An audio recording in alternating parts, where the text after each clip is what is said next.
Welcome back. We are going to identify comparisons in figurative language.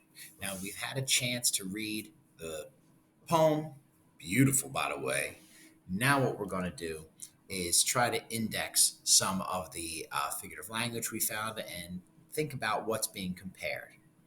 So, you will have a table that looks just something like this. If you could take the time to put that table on your desk on the left hand side, not flush with the edge, but right by the edge there. So it's right about there. Please take the time to do so now. Excellent. Now, what I'd like you to do is to grab these four pictures and to put those in one column, please, on the desk.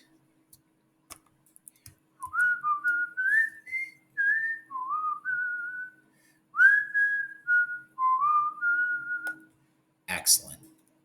And I'd like you to take the time now to read through these definitions for figurative language, sensory language, simile, allusion, repetition, hyperbole, and personification, and to see if you can't match up some of these pictures to those things. Please take the time to do so now.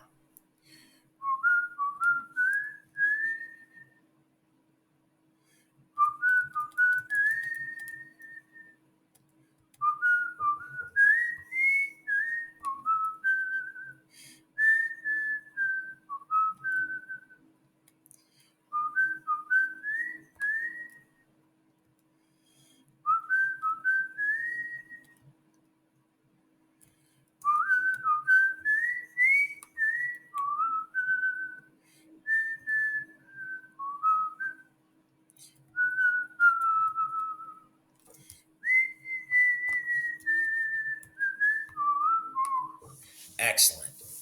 So, why sensory language involves your five senses, of course. Similes from the beginning of class that we looked at. Mark goes right with similes here in this shark, right? Teeth like razors. Allusion, making a reference to somewhere in popular culture, be it in science or movies or books or whatever, making a reference. And personification, treating something that is not alive as if it were human. So now what we want to do is grab all these different parts of the poem. Please grab and separate them according to color once you've got them all. So 1, 2, 3, 4, 5, and 6. And if you could put that in a color coded pile, or a column rather, on your desk. So you'll have to make some slight adjustments, right? You might want to just put green at the top since that's usually the best color in the world anyway. Maybe followed by white, then gray, and then you can squeeze pink in there. So now that you've got all these 1, 2, 3, 4, 5, 6 different parts of the poem, I'd like you to think, where do they belong on this chart? What type of figurative language are there? Are they? I'd like you to take the time to match them up along with the video and with your group. So let's start with our group and try matching them up for about a minute or 2 minutes or so. Please take the time to do so now.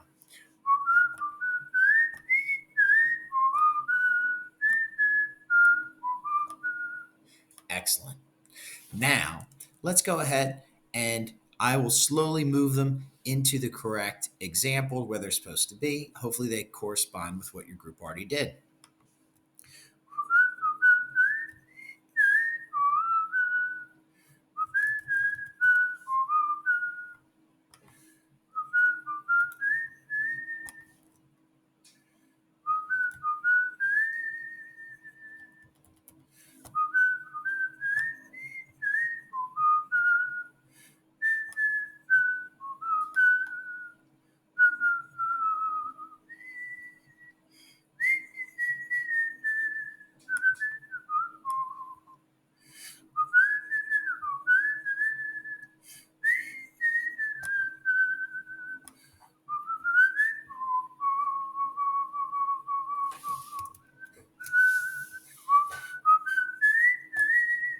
Please take the time to make sure that your table and the screen match.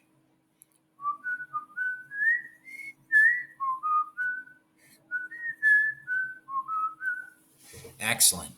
And before we leave, it would also be a good idea to, we always write down the red, but it's a nice reminder for now that the red can go in today's notebook, just like right here, and take up maybe just slightly a little less room, maybe this amount of room for this word here, which is the word inspire.